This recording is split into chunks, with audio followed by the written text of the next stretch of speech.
أعوذ بالله من الشيطان الرجيم پناہ مانگتا ہوں میں اللہ کی شیطان مردود سے۔ بسم الله الرحمن الرحيم شروع اللہ کا نام لے کر جو بڑا مہربان نہایت رحم والا ہے۔ أعوذ بالله من الشيطان الرجيم بسم الله الرحمن الرحيم وما كان لنبي أن يغل ومن يغل يأت بما غل يوم القيامة ثم توفى كل نفس ما كسبت وهم لا يظلمون أفمن اتبع رضوان الله كمن باء بسخط من الله ومأواه جهنم وبئس المصير هم درجات عند الله والله بصير بما يعملون لقد من الله على المؤمنين إذ بعث فيهم رسولا من أنفسهم يتلو عليهم آياته ويزكيهم ويعلمهم الكتاب والحكمة وإن كانوا من قبل لفي ضلال مبين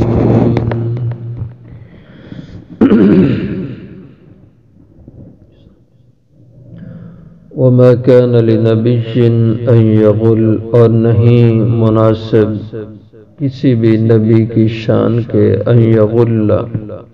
یہ کہ وہ خیانت کریں ومن یغلل اور جو کوئی خیانت کرے گا یأتی بما غل تو وہ لائے گا وہ چیز جو اس نے خیانت کی یوم القیامہ قیامت کے دن ثم توفا پھر پورا دیا جائے گا کل نفس ہر آدمی کو ما کسبت وہ چیز جو اس نے کمائی کی وہم لا یظلمون اور وہ زیادتی نہیں کیے جائیں گے افمن کیا پس وہ شخص اتبع جس نے پیروی کی جو چلا رضوان اللہ کی خوشنودی کے کمن یہ مثل الشخص کے ہے باء بغضب جو لوٹا بسخط من اللہ کی ناراضگی لے کر ومأواہ جہنم اور ٹھکانہ اس کا دوزخ ہے وبئس المصیر اور بہت بری ہے جگہ لوٹ کر جانے کی ہم درجات عند اللہ ان کے درجے ہیں اللہ کے پاس واللہ بصیر بما یعملون اور اللہ دیکھنے والے ہیں جو کچھ بھی وہ کر رہے ہیں لقد من اللہ البتہ تحقیق احسان کیا اللہ نے علی المؤمنین ایمان والوں پر اذ بعث جب کہ بھیجا فیہم ان میں رسولا ایک رسول من انفسہم انہی کی ذات میں سے یتلو علیہم جو پڑھیں ان پر آیات ہی اس کی آیتیں جو پڑھتے ہیں ان پر اس کی آیتیں ویزکیہم اور ان کا تزکیہ کرتے ہیں ویعلمہم الکتاب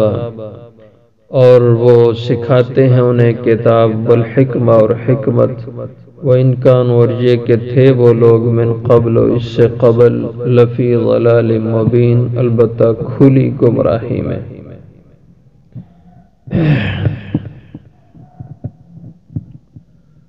گزشتہ آیات میں غزوہ احد کا بیان ہوا اور اسی کے ساتھ یہ بھی ارشاد فرمایا کہ آپ کے اندر جو خوبیاں اور صفات کمالات ہیں کہ آپ بہت صاحب اخلاق ہیں نرم خو ہیں اور آپ ان کے لیے بہت شفیق ہیں جس کی وجہ سے ان کی بہت سی غلطیوں سے آپ درگزر فرما جاتے ہیں اور اس موقع پر خاص جو ان سے کوئی غلطی ہوئی تو آپ اس سے درگزر فرمائیں. آپ کے اخلاق کریمانہ کا معیار ہی ایسا ہے. اور بھی کئی موقعوں پر حضور اکرم صلی اللہ علیہ وسلم کے سامنے ایسی ناگوار صورتیں آتی تو آپ بڑے تحمل سے برداشت کرتے اور اپنے اخلاق کریمانہ کے اظہار سے آپ درگزر سے کام لیتے. جیسے حنین کے موقع پر غزوہ حنین، آپ اس سے واپسی پہ مال غنیمت بہت آیا اس حنین سے، اور شاید جتنے بھی غزوات ہوئے سب سے زیادہ غنیمت اس حنین کے اندر تھی. اور آپ نے واپسی پہ مکہ کے قریب کم و بیش 20-25 کلومیٹر دور جگہ جارانہ، یہ میقات اہل مکہ کے لیے، تو جارانہ کے مقام پہ آپ نے اس مال غنیمت کی تقسیم فرمائی. اور مال بہت تھا، کم و بیش 40,000 بکریاں تھیں، 24,000 اونٹ تھے، اور منو کے حساب سے سونا غنیمت میں تھا. اور آپ نے بہت سارا تقسیم کر دیا تھا اس موقع پر. اور آپ کے ساتھیوں کی بڑی تعداد تھی. مکہ بالکل ابھی فتح ہوا تھا، فتح مکہ کے فوراً بعد یہ حنین کا غزوہ ہوا. یہ طائف کے علاقے، بنو ثقیف، بنو حوازن، بنو سعد، یہ سارے علاقے اس میں فتح ہوا. تو آپ کسی کو 10 اونٹ دے رہے، کسی کو 20 دے رہے، کسی کو 50 دے رہے، کسی کو 100 اونٹ، اور زیادہ انہی کو دے رہے تھے جو بالکل ابھی تازہ مسلمان ہوئے تھے، تاکہ ان کی دل جوئی ہو. مؤلفت قلوب قرآن میں مستقل ایک مصرف ہے. تو ایک شخص تھا، وہ مشہور تھا ذوالخویصر کے نام سے. اس بدبخت نے آ کے حضور کے سامنے کہا کہ ما عدلت فی قسمتک یا محمد صلی اللہ علیہ وسلم. کیا محمد بڑی بے تکریمی سے آپ کو پکارا، آپ کا نام لے کے، یا محمد، اے محمد، ما عدلت فی قسمتک، تقسیم میں آپ انصاف نہیں کر رہے، ظلم سے کام لے رہے ہیں. تو آپ نے بڑے حوصلے سے اس کو جواب دیا کہ فَمَن يَعْدِلْ إِلَّمْ عَادِلْ، اگر میں انصاف نہیں کروں گا تو پھر اور کون انصاف کرے گا. آپ صلی اللہ علیہ وسلم نے بہت حوصلے سے اس کی بات کو سنا اور جواب دیا. اور یہ چیز دیکھ کر حضرت خالد ابن ولید رضی اللہ عنہ غصے میں آ گئے. فرمایا کہ یا رسول اللہ، میں اس کی ابھی گردن اڑا دیتا ہوں. اس نے ایسے الفاظ آپ کو کہے. ایک تو اس نے یہ الزام حضور پہ لگایا کہ آپ بے انصافی کر رہے ہیں، حالانکہ ایسی بات نہیں تھی. آپ تو مؤلفت القلوب کی خاطر کسی کو زیادہ دے رہے تھے، کسی کو کم. اور ساتھ اس کا جو طرز تخاطب تھا وہ بڑا بے ادبی کا تھا کہ اس نے یا محمد کے لفظ سے پکارا، حالانکہ صحابہ حضور کو ایسے نہیں پکارتے تھے، بڑے ادب سے یا رسول اللہ کہتے، یا نبی اللہ کہتے. آپ کو القاب سے پکارتے تھے، حضور کا نام لے کے نہیں پکارتے تھے. ہمارے معاشرے میں بھی ایسا ہے کہ ہم کسی اپنے سے بڑے آدمی، عمر میں بڑا ہو یا رتبے میں بڑا ہو، اس کو نام لے کر نہیں پکارتے کہ فلاں آدمی، اس کا نام لے کے بھائی ادھر آؤ میری بات سنو، یا اپنی طرف متوجہ کرنے کے لیے. کوئی بھی اپنے سے بڑے عمر کے لحاظ سے ہو یا بڑا وہ رتبے کے لحاظ سے، اس کا نام لے کر کے اس کو ادب کے خلاف سمجھا جاتا ہے. تو طرز خطاب یا محمد یہ بھی معیوب تھا، ادب سے ہٹی ہوئی بات تھی. اور پھر الفاظ بڑے سخت استعمال کیے، ما عدلت فی قسمتک. لیکن آپ کے اخلاق کریمانہ تھے کہ آپ نے اس کو برداشت کیا. حضرت خالد نے کہا میں اس کی گردن اتارتا ہوں. تو حضور صلی اللہ علیہ وسلم نے ارشاد فرمایا خالد رہنے دو. لوگ کیا کہیں گے کہ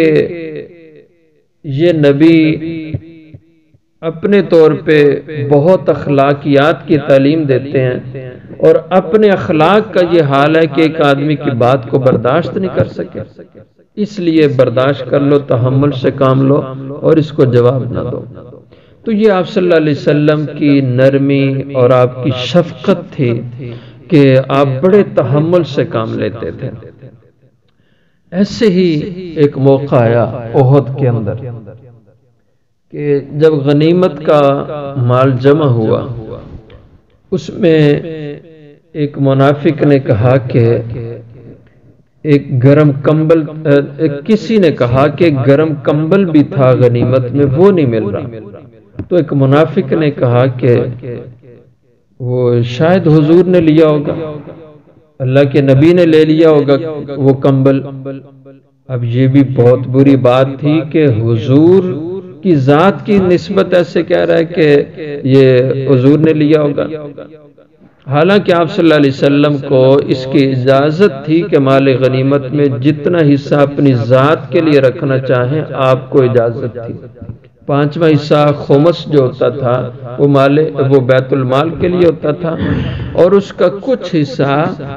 حضور کے لیے بھی خاص تھا، آپ اس میں سے جتنا چاہے رکھ لیں۔ لیکن حضور نے وہ کمبل لیا نہیں تھا، لیکن اس منافق نے کہا کہ یہ حضور نے لیا ہوگا۔ تو اس پہ اللہ تعالیٰ نے یہ آیت مبارکہ نازل فرمائی وَمَا كَانَ لِنَبِيٍّ أَن يَغُلَّ، کہ اگر نبی نے لینا ہوتا وہ سب کے سامنے لیتے اور سب کو بتا کے دکھا کے سب کے سامنے لیتے، کیونکہ آپ کے لیے تو لینا ویسے ہی جائز تھا، تو پھر چھپا کے لینے کے کوئی معنی نہیں تھے۔ چھپا کے وہ لے جس کو ویسے نہ مل سکے، جس کو ویسے ہی ملنے کی اجازت ہے اس کو چھپانے کی کیا ضرورت ہے؟ اور یہ تم گویا حضور پر خیانت کا تم نے الزام دیا۔ تو فرمایا وما کان لنبی، اور نہیں مناسب نبی کی شان کے ان یغل، کہ وہ نبی خیانت کرے کسی بھی اجتماعی مال میں، کوئی بھی مال ہو، خیانت چوری انفرادی شخصی مال میں سے ہو یا قومی اور اجتماعی مال میں سے ہو، بالکل غلط ہے۔ ومن یغل، اور جو ایسا کبھی بھی کرے گا، ہمیشہ کے لیے امت کو تعلیم دے دی، جو بھی خیانت کرے گا یأتی بما غل، وہ آئے گا قیامت کے دن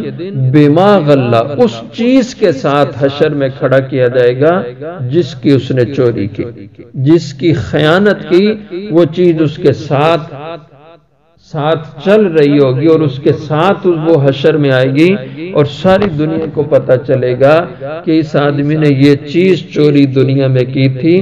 اس چیز کی خیانت کی تھی، اس لیے حشر میں وہ چیز اس کے ساتھ ہے۔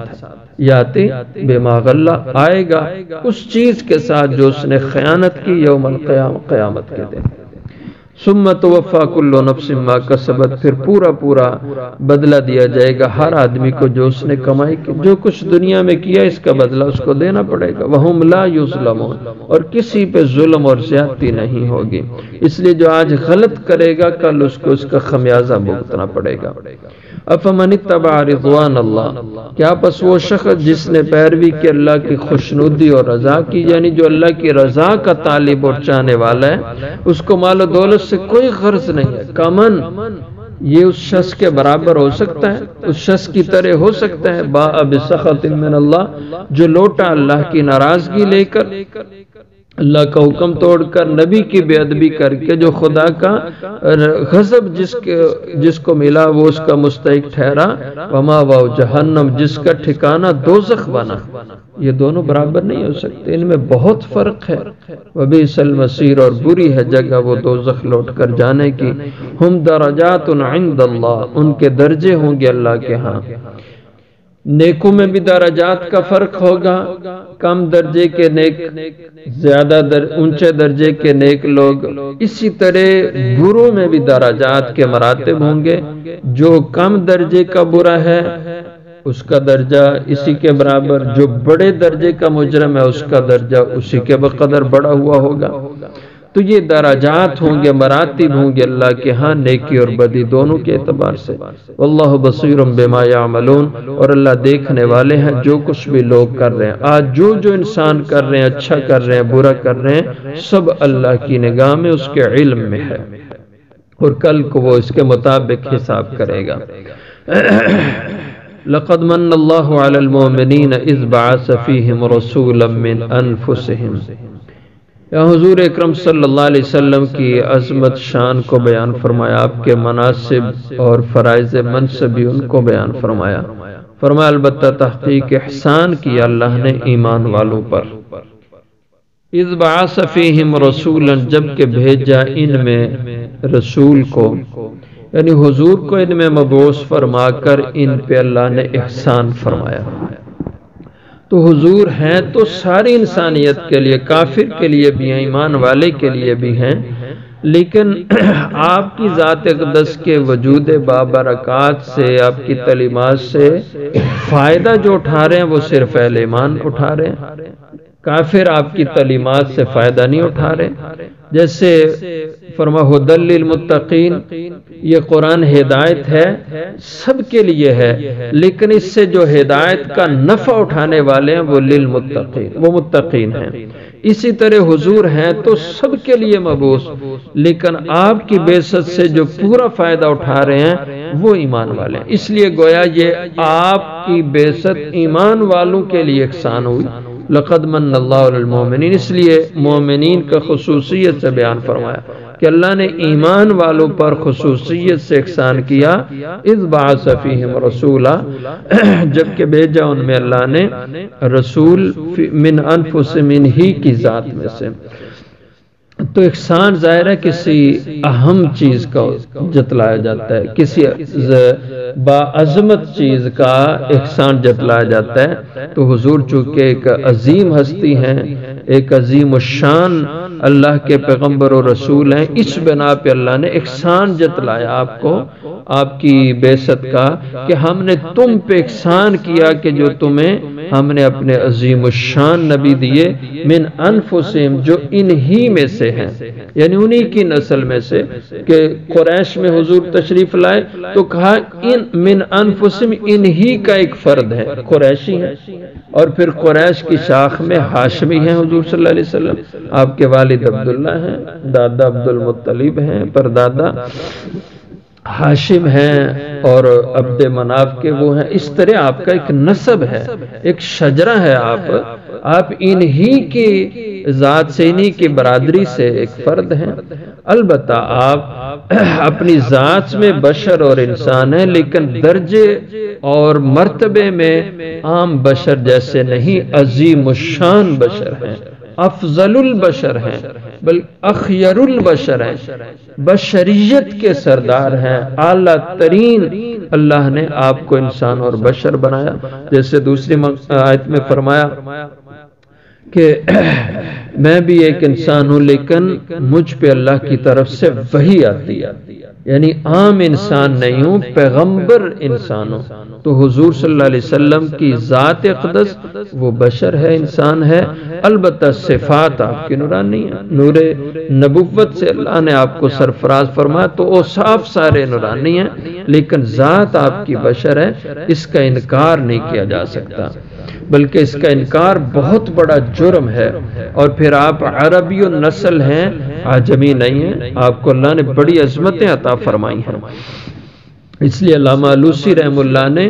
اس آیت کے ذیل میں اپنی تفسیر روح المعانی میں لکھا ہے، فرماتے ہیں کہ اگر کوئی انسان ایک حوالے سے، ایک اور مفسر کے حوالے سے انہوں نے لکھا ہے کہ ان سے پوچھا گیا کہ اگر کوئی شخص یہ آدمی کہے کہ میں نہیں جانتا کہ حضور بشر ہیں یا فرشتے ہیں یا جن ہیں، مجھے نہیں پتا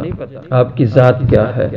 یا کوئی یہ کہے کہ میں نہیں جانتا کہ حضور عربی ہیں یا عجمی ہیں، تو کیا اس کے بارے میں آپ کا خیال ہے؟ تو انہوں نے فرمایا کہ جو آدمی اس طرح کے الفاظ بولتا ہے تو فرمایا کہ وہ شخص کفر میں چلا جاتا ہے، ایمان سے نکل جاتا ہے۔ جو یہ کہے کہ میں نہیں جانتا کہ آپ بشر ہیں، فرشتے ہیں یا جن ہیں یا آپ عربی ہیں یا عجمی ہیں، میں نہیں جانتا اس کو، تو فرمایا وہ ایمان سے نکل جاتا ہے۔ اس لیے چیزیں متعین ہیں قرآن کی روح سے، حدیث کی روح سے، کہ حضور اکرم صلی اللہ علیہ وسلم عربی تھے، کیونکہ جس انسانیت کی فلاح اس کی ہدایت کے لیے آپ کی بعثت ہو رہی تھی، تو انہی کا فرد ہونا یہ فطرت کا تقاضا تھا، یہ جبلت کا تقاضا تھا کہ جس معاشرے کی اصلاح اور تربیت کے لیے آپ کو بھیجا جا رہا ہے اسی میں سے آپ بھی اسی معاشرے کا ایک فرد ہو۔ اگر جبریل کو نبی بنا کے بھیج دیا جاتا تو جبریل کے حیثیت پھر پیغمبر کی ہوتی، نبی کی ہوتی، اور نبی کی حیثیت امت کے لیے نمونہ کی ہوتی ہے، اور نمونہ وہی ہوتا ہے جو اس معاشرے کی جو کچھ ضروریات ہیں اس کی بھی وہی ضروریات ہوں، اور وہ پھر وہ ساری عملی چیزیں اپنے عمل سے کر کے دکھا دے، وہ نمونہ ہے۔ تو یہ ضرورت، یہ چیز تبھی ہو سکتی تھی جب کہ اللہ جس کو نبی اور پیغمبر اس معاشرے کے لیے بنا کے بھیجے تو وہ بھی اس معاشرے کی ایک اکائی ہو، اس کا ایک حصہ ہو۔ اس لیے یہ فطرت کا تقاضا تھا، اس لیے فرمایا من انفسہم، انہی میں سے، ان کی ذات میں سے اللہ نے بھیجا۔ اور وہ نبی اور رسول جو صاحب عظمت ہیں ان کے فرائض کیا ہیں؟ یتلو علیہم آیاتی، وہ ان لوگوں پہ پڑھتے ہیں اللہ کی آیتیں، ان کی تلاوت کر کے انہیں سناتے ہیں، اور وہ اس کے مفہوم کو سمجھ جاتے ہیں، وہ اہل زبان ہے، اور کچھ چیزوں کی سمجھ نہیں آتی تو وہ پھر ان کو سکھاتے سمجھاتے تھے۔ وَيُزَكِّيهِمْ، اور وہ نبی ان لوگوں کا تزکیہ یعنی ان کے باطن کو پاک کرتے ہیں رذائل سے، اور جو صفات انسانی عظمت کے خلاف ہے وہ نبی ان سے ان کے باطن کو کھرچ کے صاف کر دیتے ہیں۔ وَيُعَلِّمُهُمُ الْكِتَابَ، اور انہیں سکھاتے ہیں وہ نبی کتاب، ایک ہے تلاوت کتاب، ایک ہے تعلیم کتاب، کیونکہ اہل زبان ہونے کے باوجود بہت سی ایسی مثالیں تاریخ سیرت میں کہ صحابہ قرآن کی آیات کا مفہوم نہ سمجھ پاتے تھے، حضور اکرم صلی اللہ علیہ وسلم پھر انہیں سمجھاتے تھے، انہیں اس کی تعلیم دیتے تھے، سکھاتے تھے، اور یہ تعلیم آپ کا منصب تھا معلم ہونا۔ آپ نے خود ارشاد فرمایا کہ بعثت معلما، اللہ نے مجھے معلم بنا کے بھیجا، اور یہ بہت بڑا مقصد ہے، اہم عمل ہے تعلیم کتاب، قرآن کا سیکھنا، اس کا سکھانا۔ اور حدیث میں اس کی بڑی عظمت اور فضیلت ہے کہ جو ایک آیت مبارکہ کو صرف اس کے الفاظ، اس کی درستگی سے تلاوت سیکھتا ہے ایک آیت کی، تو 100 رکعت نماز نفل کے پڑھنے سے زیادہ افضل عمل ہے، زیادہ ثواب ہے اس کا۔ اور جو ایک آیت کو ترجمے اور تفسیر کے ساتھ سیکھے تو 1000 رکعت نفل پڑھنے سے زیادہ اجر اور ثواب ملتا ہے، اتنا بڑا یہ اہم عمل ہے۔ والحکمت، اور وہ نبی رسول نے حکمت کی تعلیم دیتے۔ حکمت کی تفسیر اہل علم بیان فرماتے ہیں سنت اور حدیث، بعض سنت کہتے ہیں، بعض حدیث کہتے ہیں، بعض کہتے ہیں دونوں کا ایک ہی مفہوم ہے، سنت اور حدیث ایک ہی چیز ہے۔ حضور کے قول کا نام حدیث ہے، حضور کے عمل کا نام سنت ہے۔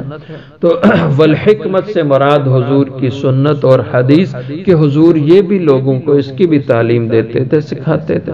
وَإِن كَانُوا مِن قَبْلُ، اور یہ کہ لوگ تھے اس سے پہلے یعنی آپ کی آمد سے پہلے، لفی ضلال مبین، البتہ کھلی گمراہی میں۔ آپ تشریف لائے، آپ کی بعثت ہوئی تو آپ نے تعلیم کی روشنی سے پورے معاشرے کو منور کیا، اور جہالت کی تاریکی سے انہیں نکالا، اور علم کا نور انہیں عطا فرمایا۔